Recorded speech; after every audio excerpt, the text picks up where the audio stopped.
What if I told you that the secret to unlocking your deepest courage, to facing down the dragons in your life, isn't some modern self-help guru's mantra, but a wisdom forged in the frozen fjords and brutal battlefields over 1,000 years ago?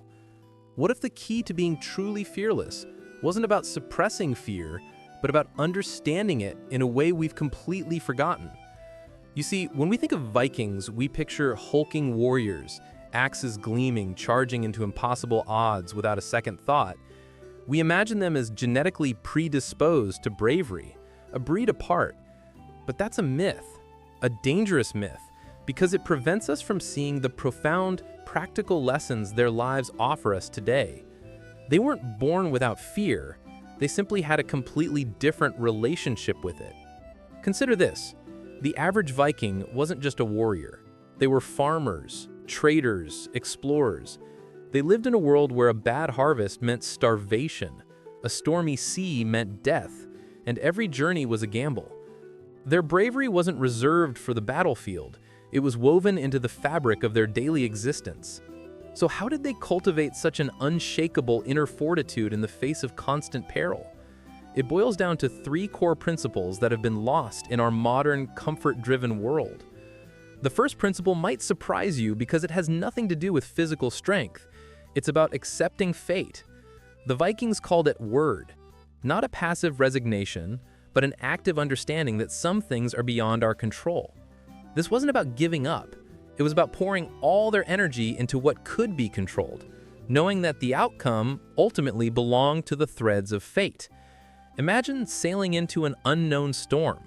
You can lash down the rigging, steer with all your might, but the ferocity of the waves, that's word. This acceptance freed them from the paralyzing anxiety of what if. They focused on action, not outcome. We, on the other hand, often spend so much time mentally rehearsing worst-case scenarios, agonizing over possibilities, that we never even set sail. We're so afraid of failing that we never try. The Vikings understood that the only true failure was inaction born of fear. But how do you reconcile this acceptance with the drive to conquer?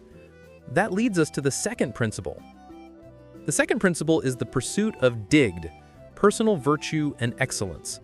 For the Vikings, bravery wasn't just about fighting, it was about living with honor, integrity, and skill in every aspect of life. A brave farmer was one who worked diligently, cared for his family, and contributed to his community. A brave sailor was one who mastered navigation and seamanship. Their courage wasn't a single act, but a culmination of daily choices to embody these virtues. They built their self-worth not on external validation or material possessions, but on their character. Think about it. When you know you've done everything in your power, honing your skills, acting with integrity, doesn't that inherently make you feel more capable, more resilient, more brave? It's a quiet confidence that doesn't need to prove itself through aggression, but through competence. This concept of digd directly fueled their ability to face danger, because when your identity is tied to your virtue and your actions, rather than the outcome, fear loses some of its grip. You're not afraid of failing an external goal. You're focused on maintaining your internal standard of excellence. But there's a crucial third piece to this puzzle, one that runs counter to our modern obsession with individualism. The third principle is the power of community and reputation. For the Vikings, your greatest fear wasn't death, it was scorn. It was being remembered as cowardly, dishonorable, or lazy. Their sagas are filled with tales of heroes, yes, but also cautionary stories of those who failed their kin or community. This created a powerful external motivator for bravery. You fought not just for yourself, but for your family, your clan, and your legacy. But this wasn't just about fear of shame, it was about profound loyalty and mutual support. In a harsh world, survival depended on the strength of the collective. Knowing your community relied on you, and that you could rely on them, built an incredible psychological buffer against fear. You weren't facing the world alone.